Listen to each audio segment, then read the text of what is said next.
Hello everyone. Welcome to Warframe. Now I'm sure you've all have heard of Warframe. Heck, it's been in the news for various gaming reasons. It's been around since 2013. It is a game that has been built up by the developers based on player feedback. The players have told the developers what they want and they change the game accordingly. This is a game that represents everything I wish Destiny 2 was. Everything that I wanted it to be. The grind, the fashion, the loot, the development, it's all there. Everything that I wish Destiny 2 had. Now, I'm sure you've seen various videos around by other bigger YouTubers saying, check out Warframe, it's better than Destiny. And they're right.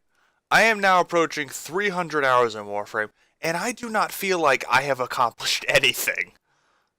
There is so much left to do. I haven't tackled raids. I've barely touched sorties. I haven't even delved into Rivens. There's so much to do. I've barely touched the planes. There's so much content, you don't know what to do with it. There are people who have 3,000 hours and are still playing. If that sounds interesting to you, if that sounds like what you want Destiny 2 to be, then keep watching. In the background, you're going to see a lot of gameplay of different types of things you can do in Warframe. Now you'll notice it's in third person. This is not a first person game. This is a third person PvE looter and shooter based around fast movement and powerful warframes. You are not going to be standing still. You don't have to deal with the slow jumping mechanics of Destiny 2. I will say, for those of you wondering, there is a PvP in the game. However, it is an unbalanced mess because how do you balance PvE and PvP separately? In this case, they're not. They're just focusing on PvE. With that said, there's so much to find. You'll see what I'm using here is a prime warframe. There are prime weapons, prime items, etc. Primes are basically what everyone chases. They're the better version of weapons. There are also syndicate versions. There are named versions. There are skins. There's a different version of every weapon. And those weapons also build into other weapons. There's a whole rabbit hole you can go down trying to find your favorite weapon. I still haven't found mine. I thought I did. I switched to another one. The amount of weapons you can use is amazing. However, I will say they are not randomly rolled, like stuff in Destiny 1 was. They are fixed. However, another but, you can change how they function with mods. This is where Destiny 2 has completely fallen flat on its face. Look at this image here. Now I'm going to go ahead and scroll. Yeah, that's a lot of mods down there.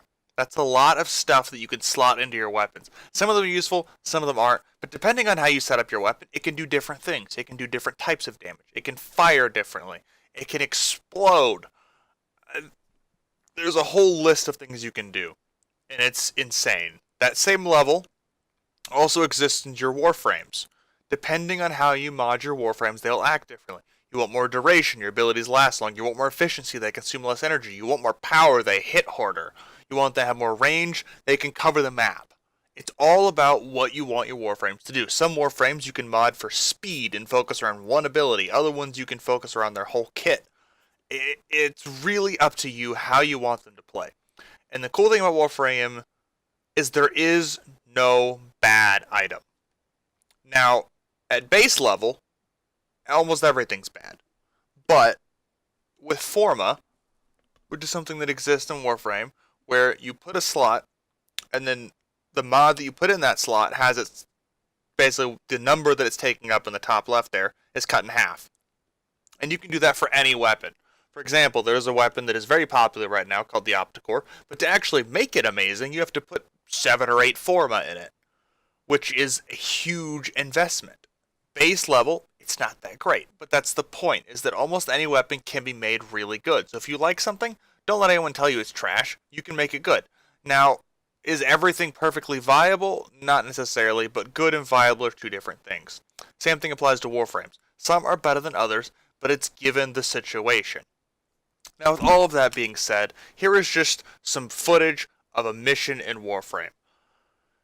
I love this game, and every time I have sat down to make this video over the past 3 weeks, I've just ended up playing Warframe. There's so much here to love. There's so much to do. You've got fashion. You've got guns. You've got warframes. There's story. Now, the story is not as in-depth as Destiny's, I'll give you that, but there's a lot to it. There's just so much here to love, and there's so much to do. It's insane. There's alerts constantly going on. You've got syndicate missions. You've got fishers. You've got sorties. You've got events if they've got those going on. You can go and grind for something. You've got nightmare missions, not including unlocking the entire star chart, grinding the plains of Eidolon, trading, which I haven't even touched yet. There's so much to do in the game. You'll never run out of things to do. There's always something new you can do.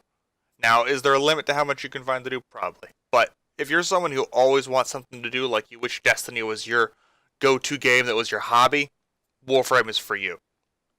I'll touch on the very last subject, which I'm sure is floated around, pay to win. Warframe is in no way, shape, or form pay to win. It is pay to advance. They're two different things. In this case, in Warframe, you can get platinum, which is the in-game currency, either with real money or by trading for it. Either way, you can use platinum and trade it to other players to purchase things from them. Say they have a mod you really want, or they have a Warframe you really want, or the weapon, whatever. You can pay them plat, and you'll get it. This doesn't make you more powerful than anyone else. It just means that you got it earlier. You cut out a grind. For example, there's a 2% drop mod that you can pay about 60 plat for right now, or you can go grind for it and hope that it drops. It's up to you. Either way, it's just pay to advance faster. There's also the fact that there are some things that are no longer obtainable in the game that other players will have and you can pay them for. Either way, plat is obtainable in-game. You can trade for it. You don't need to spend any real money on it. And that is the beauty of it. There's a full trading system. There's weapons. There's warframes. There's story. There's always something to grind and to do. If this sounds like the kind of game you want to play, if this sounds like what you wish Destiny 2 was, like I wish Destiny 2 was, then you should check out Warframe. There are 1.5 million YouTubers who have a ton of great content on it. Some of it's outdated, some of it's not. Either way, I highly recommend you check it out. I will say, you do have to put a little bit of effort and time into it. The game doesn't explain a lot to you. You really gotta Google and research what you're doing. But if this is the kind of game that looks interesting to you, please go check it out. Let me know in the comments, are you a Warframe player? You a hardcore fan? Do you guys want to see more Warframe from me? I'm happy to do it. Either way, thank you all very much for watching. Sorry I've been gone, but expect a lot more content in the future. And I'll see you in the next video. Bye-bye!